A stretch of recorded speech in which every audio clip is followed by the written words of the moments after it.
Hello friends की खबर आपनालोকৰ आशा करूँ भाले कुशले আছে আৰু ময়ো আছো। এয়া ৰাতিপুৱাৰ দৃশ্য আপোনালোকক দেখাইছো। মানে ৰাতিপুৱাৰ সময়খিনি এয়া ৰাতিপুৱাই উঠি গা পা ধুই আহি চাকি বন্তি দি এয়া কুকাৰত আলু বইল কৰিব দিছো। তাৰ পিছত এয়া কেৰাহী এখন পাতি লৈছো, তাত অকণমান তেল, তাৰ পিছত অকণমান জিৰা, হালধি গুড়ি দি পেলে অকণমান জিৰাৰ গুড়িও দিছো, দি পেলে এনেকৈ আলুখিনি দি মিক্স কৰি দিছো। আলুৰ পৰঠা বনাম মানে ছোৱালীজনীৰ কাৰণে, তাই বেছিভাগ আলু পৰঠা খাইয়ে ভাল পায় আৰু বেলেগ চুজি দিলে বা বেলেগ বস্তু দিলে নাখায়, ব্ৰেড অলপমান খায়। সেইকাৰণে প্ৰায়ভাগ মই আলু পৰঠাই বনাই দিওঁ বা পৰঠা। তাৰপিছত এনেকৈ ইয়াত অকণমান ধনিয়াৰ গুড়ি আৰু চব্জি মছলা অকণমান দি এনেকৈ মিক্স কৰি লৈ দিছোঁ।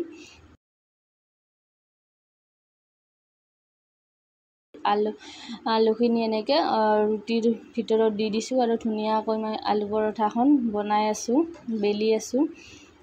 প্ৰথম মই নাজানিছিলোঁৱে, কিন্তু তলৰ বৌটো ধুনীয়াকৈ শিকাই দিলে। তাৰপিছত আৰু জনা হৈছোঁ এতিয়া ধুনীয়াকৈ, আৰু এতিয়া পিয়াঞ্চিও খাই মানে বহুত ভাল পায়, সেয়েহে দি পঠাওঁ। স্কুলত এটা দিলে তাই খাই আহে আৰু এয়া ধুনীয়াকৈ মোৰ বেলা হৈ গ'ল। তাৰপিছত কেৰাহীটোতে মই আলু পৰঠাখন ভাজিব ল'লোঁ আৰু তাৰ কাষতে এয়া গাখীৰ, ৰাতিপুৱাই গাখীৰ দিয়ে, গাখীৰটো বইল দিছোঁ।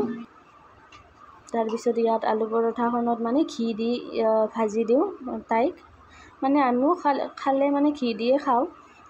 এনেকৈ ধুনীয়াকৈ ভাজি দিলোঁ আৰু এয়া এটা হৈ গ'ল। তাৰপিছত নেক্সট এটা উঠাই দিলোঁ আৰু এয়া মোৰ এটা তাইক মানে খাব দিওঁ, তাৰে গোটেইটো নাখায়, তাৰে এখোজামান খাব, চচ লৈ খায়। তাৰপিছত নেক্সট আৰু মই বনাই আছোঁ আৰু তাৰ লগতে তাইক টিফিনো ৰেডি কৰি আছোঁ। টিফিনৰ বাবে এয়া চচ অকণমান দি দিছোঁ। মানে ৰাতিপুৱাৰ সময়খিনি কি ক'ব, একদম দৌৰা দৌৰি, একদম মানে উপায় নাই আৰু। তাৰপিছত এনেকৈ পৰঠাহি বনাই ল'লোঁ, হাজবেণ্ড আৰু মোৰ কাৰণেও বনাইছোঁ, আমিও খাম। তাৰপিছত এনেকৈ বনি ৰেডি হ'ল।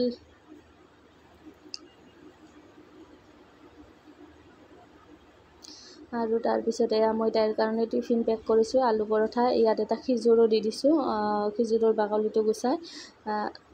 মানে তাৰপিছত দুটা মই বিস্কুটো দিছোঁ, যি খাই খাব আৰু। তাৰপিছত আমাৰ কাৰণে এয়া চাহ বনাইছোঁ। আমি অসমীয়া মানুহ যিহেতু ৰাতিপুৱা চাহ নাখালে মানে নহয়েই, ৰাতিপুৱা সন্ধিয়া মোক চাহ লাগিবই মানে, এয়া ৰাতিপুৱাৰ কাৰণে।